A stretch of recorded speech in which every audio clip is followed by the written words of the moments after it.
Pascal Ouédraogo est né en Côte d'Ivoire. Il a fait ses cycles primaires et secondaires à Dabou dans le sud du pays avant de rejoindre le Burkina Faso, son pays d'origine. Pascal Ouédraogo est trempé depuis son enfance dans la culture ivoirienne. On a des habitudes nobles qu'on a gardées. Moi, par exemple, j'aime beaucoup le zouglou, je dis par exemple.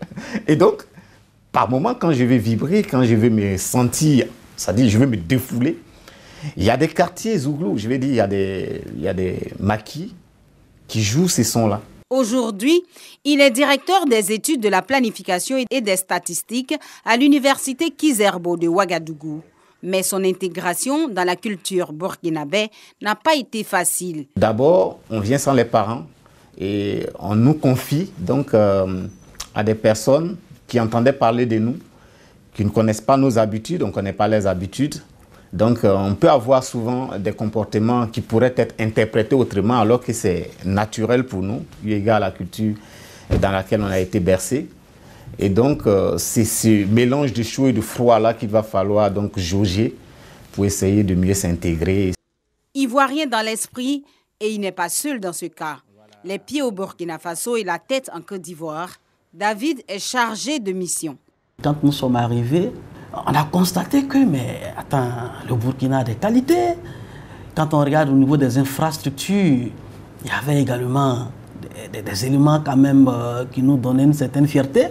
Et il y a aussi cet esprit-là de concurrence saine, de vouloir que notre pays puisse atteindre quand même le niveau de développement de la Côte d'Ivoire. C'est en 2001 que David est rentré à Ouagadougou pour poursuivre ses études. Pour lui, le croisement s'est fait au niveau de la langue, de l'accent, des habitudes. Quand vous vous exprimez, automatiquement, tout le monde commence à dire « mais tiens, on vous traite d'Ivoirien ?» Voilà, que tu es Ivoirien. J'ai dit non, je suis burkinabé. Que non, toi tu es Ivoirien. Donc en réalité, on est qualifié d'Ivoirien. Nous aussi, nous ne sommes pas laissés faire. Hein. Voilà, parce qu'il fallait travailler aussi à s'intégrer, parce que dans tous les cas, c'est ton pays. Au niveau culinaire, bon, je pense qu'il n'y avait pas trop de difficultés, hein, parce que les habitudes alimentaires, culinaires et tout ça se retrouvent au Burkina. Donc en réalité, quand tu veux manger de la tchéké, il y en a. Quand tu veux manger du foutou, il y en a. Une fois au Burkina Faso, des milliers d'étudiants burkinabés ayant vécu en Côte d'Ivoire se retrouvent liés par le même destin. Je suis venue, à peine 6 à 7 mois, je suis repartie. Je n'arrivais pas vraiment à m'intégrer, je n'avais pas assez d'amis ici. Donc je suis repartie en Côte d'Ivoire, allée faire 2 mois, revenue. L'année qui a suivi encore, je suis partie. Je suis revenue, je dis mais finalement si c'est comme ça, je ne vais jamais m'intégrer. Je vais m'y forcer, rester, voir ce que ça va donner au bout de 2-3 ans. Si vraiment je n'arrive pas à m'adapter, là je vais me décider. Mais voilà que ça fait 3 ans, disons 4 ans maintenant que je ne suis plus repartie en Côte d'Ivoire. Je pense que ça commence à aller. Parmi eux, des cadres supérieurs. Le ministre de la fonction publique, Seni Ouédraogo. Il faut garder l'espoir. Il suffit de regarder la composition de notre gouvernement. Plusieurs ministres qui sont au gouvernement, il suffit de ce qu'on appelle la diaspora. Donc pour moi, il n'y a pas de frustration à avoir, peu importe les origines. De toute façon, l'homme a toujours été l'objet d'un métissage culturel. Et pour moi, c'est une force plutôt que d'être un handicap. L'association des anciens élèves de Dabou, mieux l'association des étudiants burkinabés ivoiriens, s'apparente à une deuxième famille.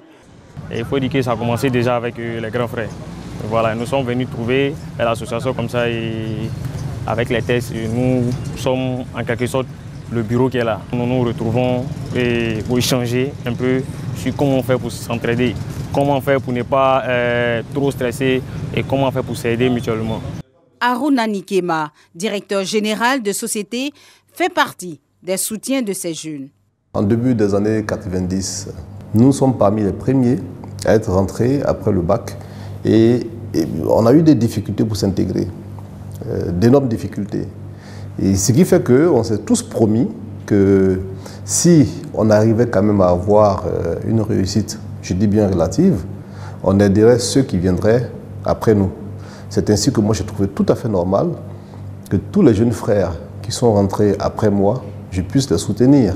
De la Côte d'Ivoire au Burkina Faso, un brassage culturel profitable. On apprend beaucoup de ces gens-là parce qu'ils viennent charger de la culture ivoirienne. Et c'est ça aussi qui fait un peu la plus-value. C'était un mot marginalisant. Quand on disait que vous êtes diaspora, c'est un peu marginal. Ça sent l'exclusion.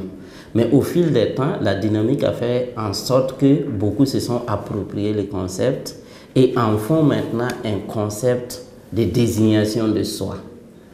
Et vous allez voir beaucoup de personnes qui sont fières de dire ben, « moi je suis diaspora ». Maintenant, la nouvelle situation, ce n'est plus les autres qui vous représentent comme diaspora, mais c'est vous qui vous présentez comme diaspora dans l'envie de créer une différence avec les autres. J'ai un poteau, c'est pas ça? Ouais. Donc il faut garder ça en toi. C'est que tu sens, j'ai le levier. La vie des diasporas est faite de nostalgie, de souvenirs non effacés. L'envie de la loco, de la tiéké, parler le nouchi, l'argot ivoirien, des empreintes indélébiles de la culture ivoirienne. Au pays des hommes intègres.